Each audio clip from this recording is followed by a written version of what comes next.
figurative storm brewing behind the scenes for the agency that local news stations rely on to deliver accurate forecasts. A wave of federal layoffs is hitting the National Oceanic and Atmospheric Administration, the agency behind the National Weather Service.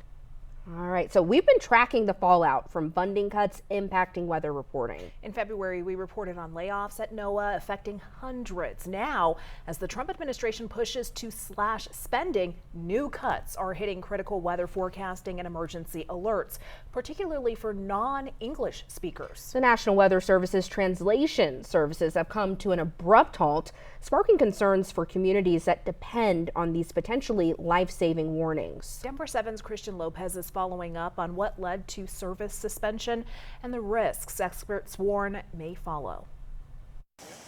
The last 24 hours are a perfect example of just how unpredictable Colorado weather can often be, going from sunny skies and warm temperatures one day to these conditions the next. Estamos ya listos para el verano y de repente otra vez nieve. The fast-changing weather is exactly why Araceli says she relies on the Spanish alerts from the National Weather Service, so she can be prepared for anything. Tomamos las debidas precauciones. Por ejemplo, si están anunciando que viene una tormenta de granizo, pues no sé, cubrir el carro. A few weeks ago, those notifications suddenly stopped coming in.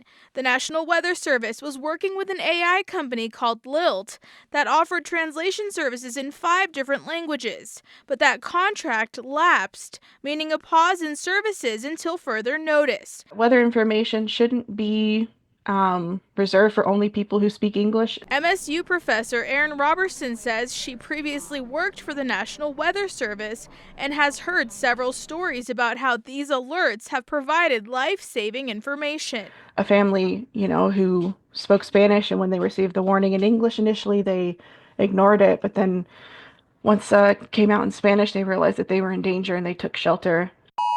She says not having these available could lead to dangerous consequences. There's a lot of people who are outside that are doing things that may not necessarily know when something is coming. Weather is in direct correlation to survival. Maria Krabova, a chairperson of world languages at MSU, says Spanish speakers alone make up about 22% of Colorado's population. This is upwards of 1.5 million people. We do have speakers of French, speakers of Mandarin, who will also be affected. Es importante tener notificaciones para. Araceli says she's still trying to figure out how she'll keep up with weather warnings for the time being. The National Weather Service did not provide any additional information when we asked them if these services have been stopped temporarily or permanently.